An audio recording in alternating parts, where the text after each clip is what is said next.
Gawin natin ito sa paborito nating ampalaya. Isang pirasong ampalaya, i-slice natin ng pa-cubes. Pagkatapos, ilagay natin sa isang bowl at lagyan ng asin at saka tubig. Ibaba natin ito for 30 minutes para mawala naman yung extra na pait nito. Kumuha tayo dito ng dahon ng ampalaya. Kunti lang natin kukunin, yung tamang-tama lang. At hugasan natin. Itabi muna natin ito at i-ready na natin ang iba pang mga sangkap. 1/4 ground chicken breast. Ilagay na natin ito sa isang lagayan. At mag-add tayo dito ng tocino mix at i-marinate for about 1 hour. About 30 grams lang ating inilagay dito. Tamang-tama lang ito sa 1/4 kilo na ground chicken breast. At ito na po ang ating dahon ng ampalaya. Hiniwa na natin ng pino. At i-ready na natin ang iba pang mga sangkap. Meron tayo ditong kamatis, sibuyas at saka garlic. Hiwain lang natin ito ng katamtamang laki lamang. Gagamitin tayo dito ng 4 na pirasong itlog or mas madami pa. Depende kung gaano kadami ang kakain. Inilagay natin ang ampalaya leaves. Mag-add tayo ng ground pepper. Pwedeng mag-add ito ng seasoning, but sa akin pink Himalayan salt ang aking ginamit.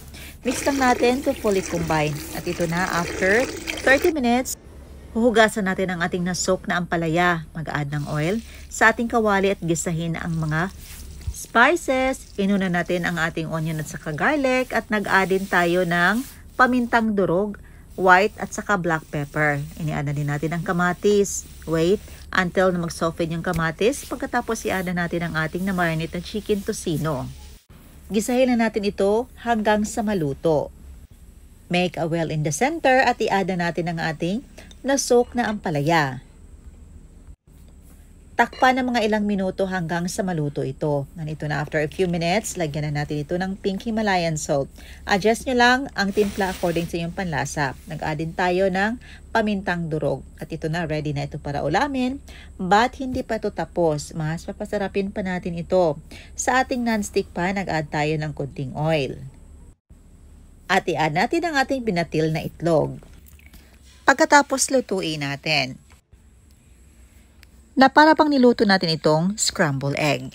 Lagyan ng tocino ang ampalaya sa gitna, sliced mozzarella cheese, at saka cheddar cheese. This is optional. Pwede nang walang cheese, but kung gusto nyo, pwede nyong lagyan. At isandwich natin dito sa niluto nating scrambled egg. Dahan-dahan lang baka mapunit.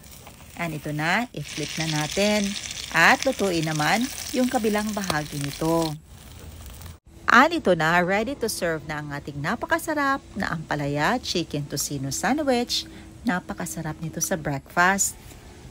The best ito sa mga bata, lalo na kung pihikan sila sa pagkain at hindi talaga kumakain ng gulay. The best itong pangbaon sa eskwela at saka sa opisina. Napaka-cheesy, napakasarap, napaka-healthy. Ayan lang po, salamat sa iyong panonood. See you in my next vlog. God bless you all and stay safe everyone.